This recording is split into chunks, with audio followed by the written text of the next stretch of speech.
antiretroviral therapy that is given specifically for discordant couples. And of course, politics. Don't you see anywhere that you would give a credit in the fight against COVID? My role as the owner of the country is not to, be preoccupied by giving credit to my servant. We have said that if we are to talk to General Museveni, there must be certain conditions in place. Is it true that you paid 5 million shillings to MPs that voted for Anita Mong and Tayebo? That is laughable.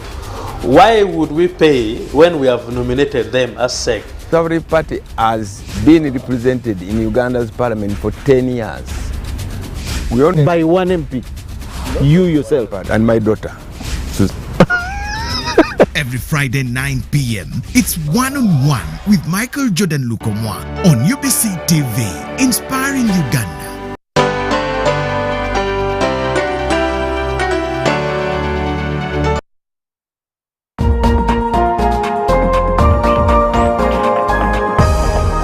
Up next on UBC, brought to you by Keep the lights on. Use Airtel Money to pay for all your Yaka bills conveniently. Open the My Airtel app to buy Yaka units. Airtel Money. Simple, secure, borderless.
Hujambo mtazamaji wa UBC TV na kukaribisha katika taarifa hii ya habari. Tunakutangazia moja kwa moja kutoka studio zetu zilizopo Kampala. Naitwa Bella Masangano na kwanza kabisa muktasari wa habari kwanza.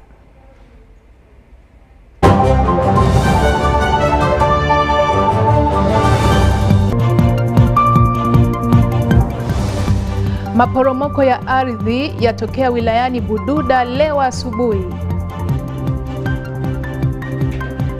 Serikali inaendelea kupeleka msaada kwa waathiriwa wa mafuriko wilayani Mbale. Wanaoishi kando ya mito wilayani Mbale kuhamishiwa katika maeneo salama. Maporomoko ya ardhi yametokea wilayani Bududa, jirani na wilaya ya Mbale ambayo imeathiriwa na mafuriko wikendi iliyopita. Mali nyingi imeharibiwa kutokana na maporomoko hayo ya ardhi, huku shughuli za uokoaji zikiendelea wilaya jirani ya Mbale kujaribu kuwanusuru waliokwama kutokana na mafuriko mabaya yaliyotokea wilayani humo. Vijiji vya Shikamosi, Nangwe, Bufuta, Bujitongo na kwenye kata ndogo na vijiji vingine wilayani Bududa ndivyo ambavyo vimeathiriwa zaidi na maporomoko hayo ya ardhi, ingawa hakuna vifo vyote vilivyotokea.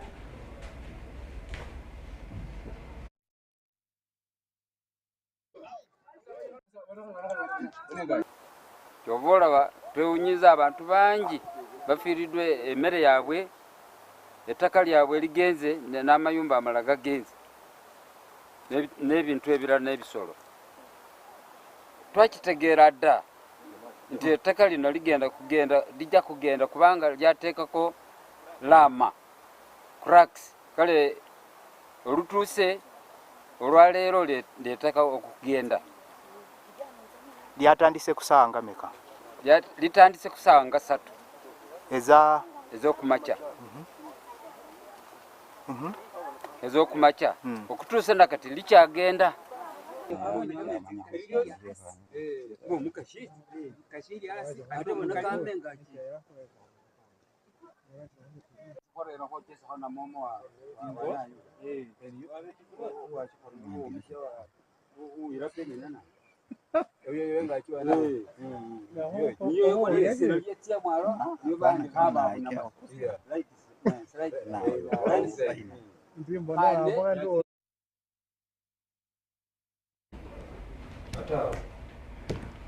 Serikali inaendelea kutoa msaada wa chakula na mahitaji mengine muhimu ikishirikiana na shirika la Msalaba Mwekundu Red Cross Society kwa waathiriwa wa mafuriko wilayani Mbale.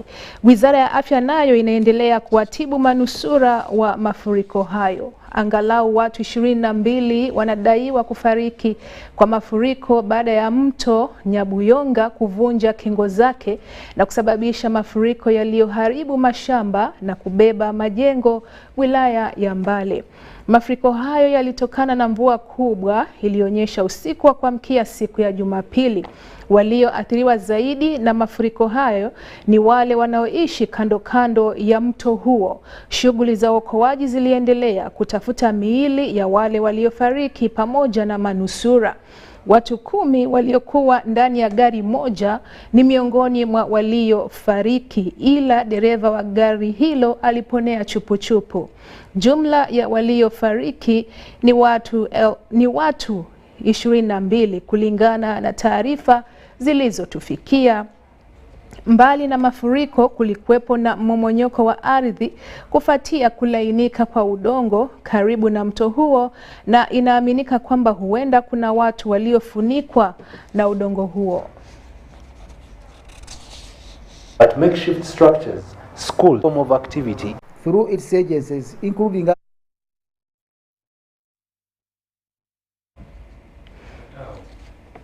Rais Yoweri Museveni ameendelea kuwasihi wananchi kuachana na tabia ya uharibifu wa mazingira inayochochea uwepo wa mabadiliko ya tabia nchi yanayoleta mafuriko, maporomoko ya ardhi na hali ya ukame.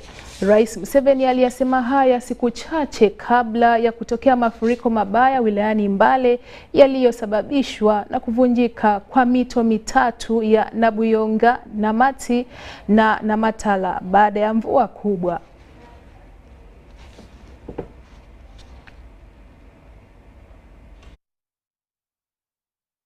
Our people, the majority of whom are already vulnerable and have limited capacity to adapt to the impacts of climate change, have continued to experience increased frequency and intensity of floods, droughts, and landslides.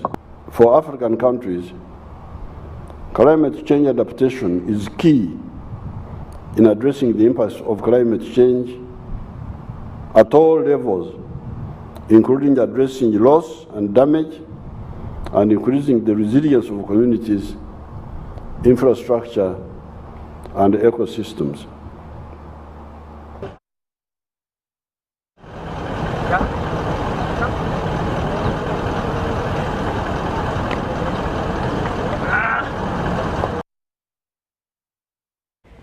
Serikali imearifu kwamba ina mpango wa kuwahamisha wakazi wa wilaya ya Mbale wanaoishi kando kando ya mito eneo la Mlima Elgon kuwapeleka maeneo salama baada ya kutokea mafuriko.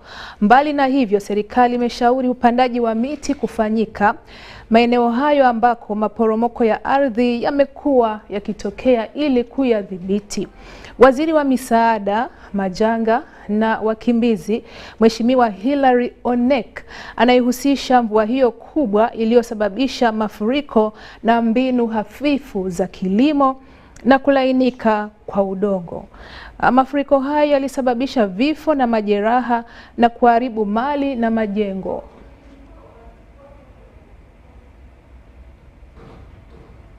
Need to carry out a thorough review of the settlement pattern on that area of Elgon and also of Rwenzori.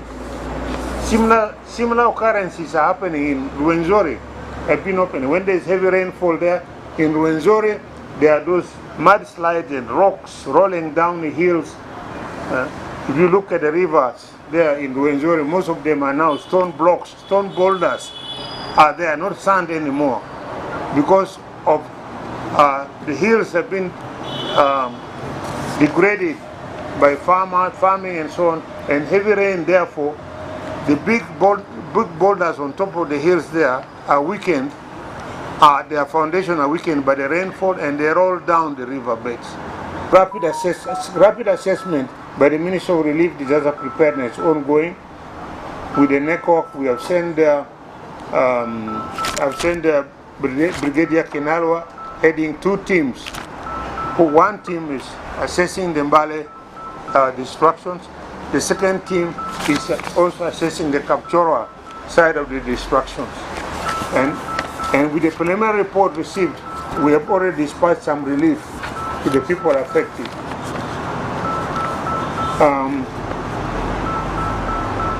Search, rescue, and retrieval of persons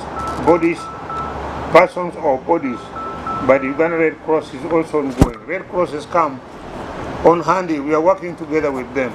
We are doing the operation together with Red Cross. The Ministry of Health team is also on the ground, taking care of the emergencies. Twisting and rock falls. These are rocks which are actually weathering. In other words, they are rotting. They are not stones anymore. They are becoming soil. They are weathering. And when they become weak, when they weather, then heavy rain, like what happened on the 30th of last month, for the transnight rain, a lot of that rainwater then washes away the wasted rocks, which is actually soil, downhill, and therefore mudslide and the rest of it. Rising from environmental degradation, because this kind of thing was not happening in Bali. Was not happening in Bali 15, 20 years ago. This kind of what is happening today was never happening, because that time there was no environmental degradation or destruction by the human activities. But today, because the population has increased and people are still squeezing up there and therefore destroying those forests in order to create livelihood. No matter what, there are people, because of lack of land, people who have settled even on riverbeds in valleys which are where the river flows. The riverbed is there, where the small islands they build houses. If you saw when population, there were some people shouting, water was washing down some building. That building was on riverbed. It was now, the buildings were collapsing on the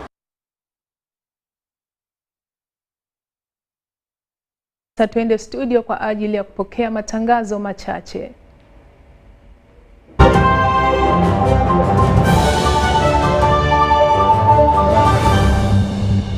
The Tales of Kasozi, brought to you by Uganda Communications Commission. Hello? Hello? This is Kasozi. How can I help you? Hey, Kasozi, my brother. Long time. We last met when we were at campus. It's been a while, but you are the person I'm looking for. Campus? Really? Hey, you don't remember me? Okay, so how can I help you? I'm stuck in Gulu making millions, and I need to urgently send money to my sick mother. But I can't find any mobile money agent near me. I've sent the money to your phone, as you can see the message. It might take a few minutes to come through, but I urgently need you to send the money to my mother. Let me send you her number, and you send it to her chap. My friend, I'm afraid your mom is going to die. What? Because I don't know you, I never went to campus, and I'm also in Gulu. So can we meet at CPS, we talk about it? Stay tuned for what Kasozi does next. Tofera. Refrain from unnecessary engagements with strangers over the phone. This message is powered by the Uganda Communications Commission.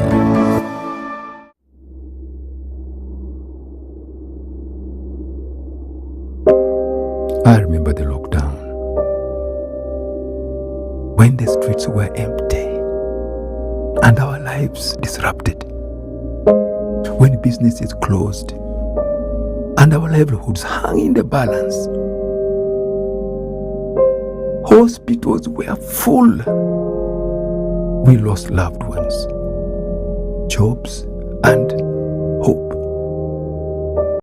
Our children couldn't study anymore.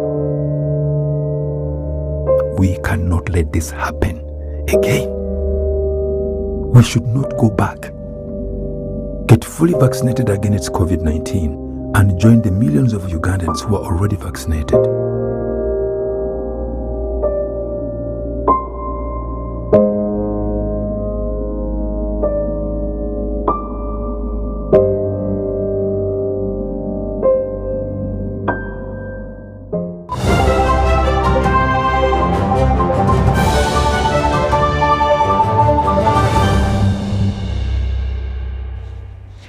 Karibu tena na tunaendelea na taarifa zaidi kutoka hapa UBC TV.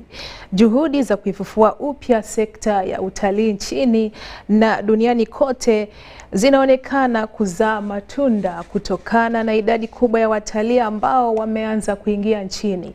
Lili Ajarova, afisa mkuu wa utendaji katika sekta hiyo, anasema wengi wao ni wale ambao walikuwa waje mwaka 2020 ila wakasitisha safari zao kutokana na mlipuko wa janga la COVID-19. Sekta ya utalii nchini inaonekana kurejea upya kwa kasi baada ya kufunguliwa kwa shughuli zote za kibiashara nchini baada ya kufungwa kwa miaka miwili iliyopita kuzuia kuenea kwa maambukizi ya COVID-19. Ingawa idadi ya watalii wanaokuja nchini imepanda, lakini bado mapato hayajaongezeka, kwani wengi wao ni wale ambao walishalipia safari zao mwaka 2020. Kwa sasa, bodi ya utalii nchini inaendeleza hamasa iitwayo Explore Uganda Pearl of Africa Campaign, kuhamasisha watalii wa ndani na nje kuja kuzuru na kufurahia utalii nchini. Interest, from within the country but also internationally on what the tourism sector has to offer, and with the numbers improving, we are very hopeful for more investment, both from government in the infrastructure but also private sector. We are looking at some public-private sector partnership in some of the big developments, investment that we require. According to Ajarova, the disruption brought the entire tourism sector. Zaidi ya wagonjwa 1000 katika wilaya na Kaseke wamefaidika na matibabu ya bure kupitia kambi ya matibabu iliyoandaliwa na shirika la Direct Aid Uganda na mbunge wa kike wa wilaya hiyo, Mheshimiwa Sara na Juma. Wagonjwa waliofika kwenye kambi hiyo wametibiwa kwa magonjwa ya kuambukiza na yasiyoambukiza kama presha, kikohozi, malaria na magonjwa mengine. Tiba hizo zimefanyika maeneo ya Katoke, Wachato, wilayani humo na Kaseke. Kulingana na mbunge huyo, kambi hiyo ya matibabu iliandaliwa kwa ajili ya watu wasiojiweza kifedha, hasa wale walio vijijini na wanalazimika kutembea mwendo mrefu kwenda katika vituo vya afya vya umma. Mheshimiwa Najuma anahimiza Wizara ya Afya kuendelea kutoa vyandarua vya bure vya mbu maeneo ya vijijini, ila akaonya kwamba visitumike kuvulia samaki na wavuvi. Afisa mmoja kutoka shirika hilo la Direct Aid Uganda wilayani Luwero, Kenneth Wakini, anasema kwamba shirika hilo huwasaidia watu maeneo ya vijijini kujenga visima kwa upatikanaji wa maji safi na pia kujenga misikiti na shughuli zinginezo za kijamii.